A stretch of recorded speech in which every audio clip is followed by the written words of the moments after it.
Now, surrogates for Marco Rubio are having a really tough time trying to justify why Marco Rubio should be the GOP nominee.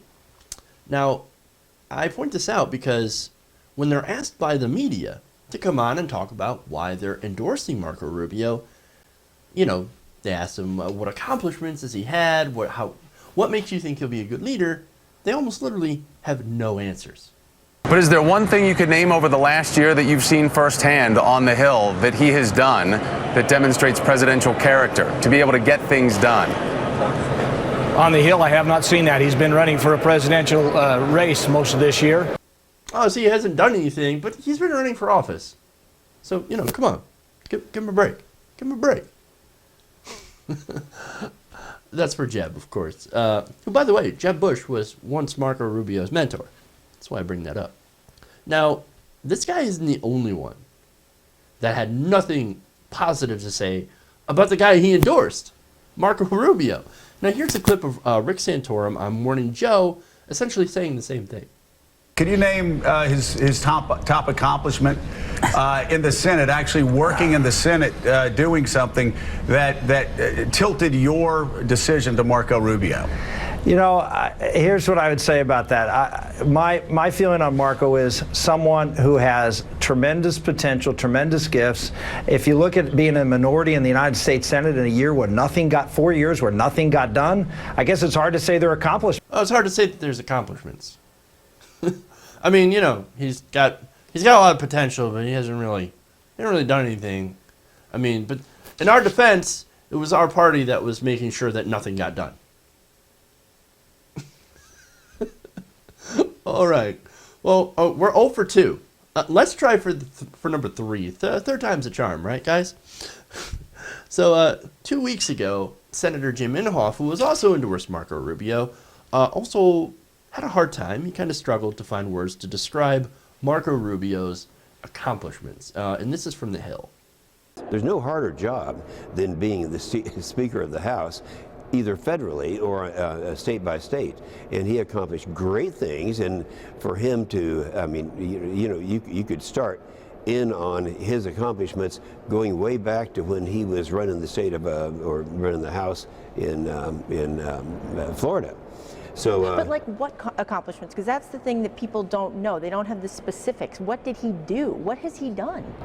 Well, and I don't mean to be. Well, no. Well, he has brought issues out in the public so that the public is aware of the problems that exist. He has been very clear that we have a problem in our military. We have a president who's disarmed America, and we have a problem right now. He is busy focusing that on the American people, but there are limits to what you can do as one senator. He's accomplished great things. I just can't name any. Oh, but hey, look, give him a break, right? He's only one senator. What can he do? Now, it's funny because I wonder if these same Republicans that are defending Marco Rubio would have defended Barack Obama back in 2008. When, oh, wait, the same Republicans were saying the same thing against Barack Obama. They were saying, well, one-term senator. He hasn't done anything. What has he done? He has no accomplishments. How can he be president if he has no accomplishments? Well, when it comes to Marco Rubio, yeah, he's got so many accomplishments, but we can't name any. Oh. Now, look, I don't know if this will be a good thing or a bad thing, if it'll go to his credit or anything, but one thing that I did find that Marco Rubio had done is that he did help pass the NDAA, the National Defense Authorization Act, which is a disaster. So I don't know if that will help you in a Republican field or not, but it certainly wouldn't help anyone else. Anyone who actually cares about, I don't know, privacy. But anyway, at the end of the day, these knuckleheads, these Republicans, are supporting a guy who half the time didn't even bother to show up to work. He didn't show up to his job in the Senate. Maybe if you showed up and you took your job seriously in the Senate, maybe that way you could actually rack up some accomplishments that aren't complete, utter shit. No, can't do that. See, he didn't like doing his Senate job, so he doesn't show up. But he's got an excuse because he's running for president. Well, Bernie Sanders is also running for president. Rand Paul also ran for president. And both of those guys had like 90+% rates for showing up for votes. They had a 90% at least attendance rate. These guys were running for president. They showed up. One is leading now nationally in the polls on the Democratic side. Marco, what's your excuse? What's your excuse? And this kid, this boy, is the establishment's answer to Donald Trump. Oh no. Donald Trump, look, here's what Donald Trump's going to do. Trump is going to chew this guy out and spit him back out. He's going to chew him up and spit him back out, man.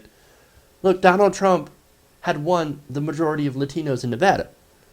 That is the very demographic that Rubio is supposed to have on lockdown. He's supposed to have more inroads to the Hispanic community. He can't even do that.